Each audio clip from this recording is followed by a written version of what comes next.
ITBP ക്യാമ്പിൽ നിർദ്ദേശിക്കപ്പെട്ടിരിക്കുന്ന കേന്ദ്രീയ വിദ്യാലയം സ്ഥാപിക്കുന്നതിന് അധികമായി 1.73 ഏക്കർ ഭൂമി അനുവദിക്കണമെന്നാവശ്യപ്പെട്ട് ആരോഗ്യ കുടുംബക്ഷേമ വകുപ്പ് മന്ത്രി കെ മുരളീധരനുമായി കൂടിക്കാഴ്ച നടത്തിയതായി കൊടിക്കുന്നിൽ സുരേഷ് MP.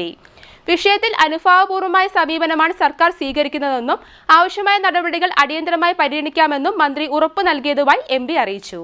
നൂർനാട് കേന്ദ്രീയ വിദ്യാലയത്തിനായി അധിക ഭൂമി അനുവദിക്കണമെന്ന് കൊടിക്കുന്നിൽ സുരേഷ് MP ആവശ്യപ്പെട്ടു. ITBP ക്യാമ്പിൽ നിർദ്ദേശിക്കപ്പെട്ടിരിക്കുന്ന കേന്ദ്രീയ വിദ്യാലയം സ്ഥാപിക്കുന്നതിന് അധികമായി 1.73 ഏക്കർ ഭൂമി അനുവദിക്കണമെന്ന് ആവശ്യപ്പെട്ടുകൊണ്ട് സംസ്ഥാന ആരോഗ്യ കുടുംബക്ഷേമ വകുപ്പ് മന്ത്രി കെ മുരളീധരനുമായി കൂടിക്കാഴ്ച നടത്തിയെന്നും കൊടിക്കുന്നിൽ സുരേഷ് MP അറിയിച്ചു.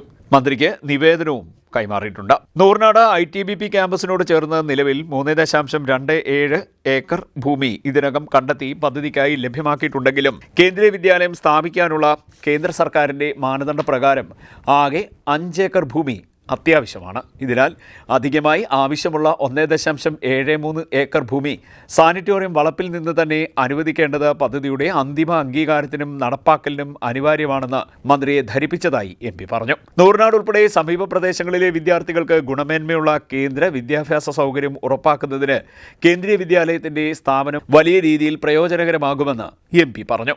വിഷയത്തിൽ അനുഭാവപൂർവമായ സമീപനമാണ് സർക്കാർ സ്വീകരിക്കുന്നതെന്നും ആവശ്യമായ നടപടികൾ അടിയന്തരമായി കൈക്കൊള്ളാമെന്നും ആരോഗ്യമന്ത്രി കെ മുരളീധരൻ ഉറപ്പു നൽകിയതായും കൊടിക്കുന്നിൽ സുരേഷ് MP പറഞ്ഞു. CDNet news Mavelikkara.